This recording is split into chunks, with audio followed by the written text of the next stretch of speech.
Invasive lobular carcinoma presentation by Karen Montaño. What is invasive lobular carcinoma or ILC? ILC is the second most common breast cancer after invasive ductal carcinoma. As shown in the image to your left, ILC starts in the lobules invading surrounding milk glands and breast tissue. The green portion would be the tumor cells growing outside of the lobules into surrounding breast tissues. Unlike invasive ductal carcinoma, which invades the ducts first as seen in the right image. From a molecular standpoint, ILC is known to be more commonly estrogen receptor positive and HER2 negative. In invasive carcinomas, usually the cancer has spread or metastasized to other body parts. This cancer is more present in women over 60 years of age and is 10% of all breast cancers. It also tends to be in various places of the breast.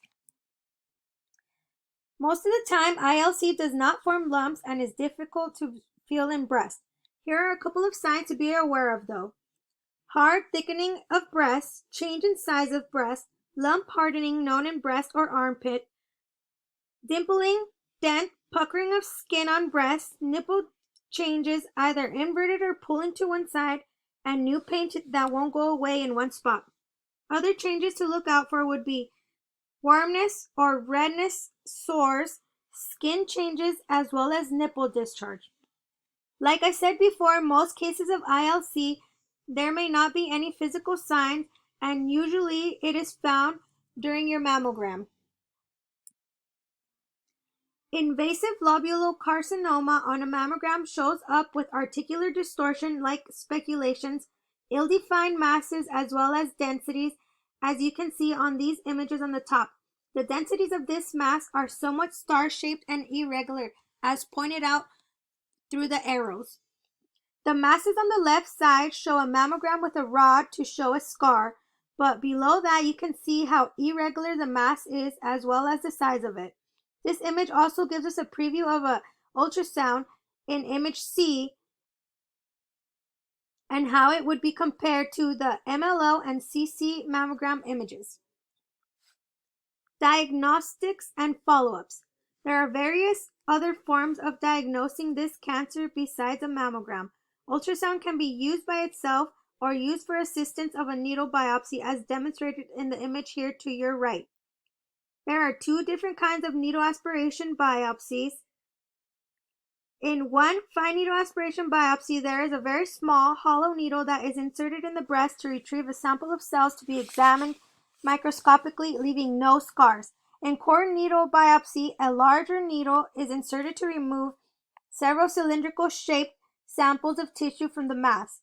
With this method, a tiny incision is made in the breast, leaving a tiny scar that will become barely visible. MRI is also used to gather more information about a suspicious growth in the breast. As seen in the bottom left image, the patient is lying face down, exposing the breast for imaging. Normally, MRI has found contralateral breast cancer that was not found previously. These extra imaging techniques usually help corroborate the pathology findings in the breast mass or suspicious growth found in the mammogram. For any patients that will have a follow-up after any of these procedures may require various different follow-ups depending on the stages of their mass. Usually, patients are required to have consistent checkups for the next 4 to 5 months over a time span of 5 years. It is very important that you find support with coping with a follow-up after any of these procedures. It can be a scary thing to find a mass and have to come back for more imaging. Here are a couple of images that show different imaging techniques used for finding masses. The top two images show a CT scan of the breast with ILC demonstrated with the arrows. The image on the right shows the mass has gone to the chest wall. The right images on the bottom demonstrate ultrasound guided imaging biopsy with a mass next to it. As you can see, there is a needle in the image B showing us how it's done. Bottom image is of a microscopic image of cells that have been biopsied and seen under a microscope. These tumor cells show solid alveolar and glandular units forming together, which form in an arrangement called Indian file. Staging the cancer. When staging any type of breast cancer, there are 3 things to consider. Localization, the size the tumor, whether or not it has grown into nearby areas. Region, if the cancer has spread to nearby lymph nodes. Distance, if the cancer has spread to other parts of the body. There are subcategories to this list that will help to receive more appropriate treatment. With the subcategories, they look to see if the cancer is found in the axillary lymph nodes. Depending on how many lymph nodes are affected will depend on what stage. If there is a HER2 positive or negative, if estrogen receptors are positive or negative, and if progesterone receptors are positive or negative. Stage 0 has no spread of tumor. Stage 1, tumor is localized and small. Subcategory 1A and 1B, which both distinguish invasive cancer but in different locations of the breast and different metric sizing the tumors. In these subcategories, they do not look for any hormones.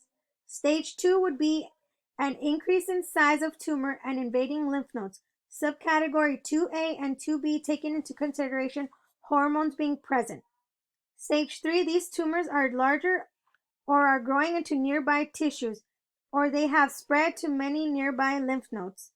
Subcategories 3A has a grade 2 tumor, and subcategory 3B has a grade 3 tumor, and hormones are positive, all except for subcategory 3C, which is also a grade 2. Stage 4, the tumors have spread beyond the breast and nearby lymph nodes to other parts of the body, becoming metastasized. Treatment options depend on the stage of the cancer you have. Normally, if your cancer isn't too metastasized, a lumpectomy or radiation therapy can be a treatment for the cancer. Usually, if the cancer has invaded a larger tissue area, a mastectomy, which removes all the breast tissue, will be performed to prevent the spread of recurring tumor formations. These are just some treatment options that can be recommended by a doctor depending on what specific stage the patient may be in. Hormone therapy will also be part of this treatment option. Metastasis. Many times the cancer starts in the breast, then spreads not only to surrounding tissue but other body parts as seen in the images. This would be a more severe case of ILC. In the right image, it is showing a PET scan of a patient with ILC that has spread to her bones.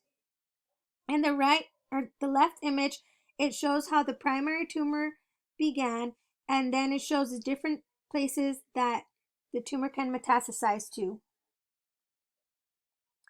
Survival rates is tracked in a time span of 5 years, and normally the rate of surviving this disease decreases as the stage becomes more severe. As this chart is showing, the higher chances of survival in the stages 0 have a higher chance, and stages 3 and 4 a lower chance due to metastasis through the body. Here's my works cited list. That is all for my presentation, and thank you for listening.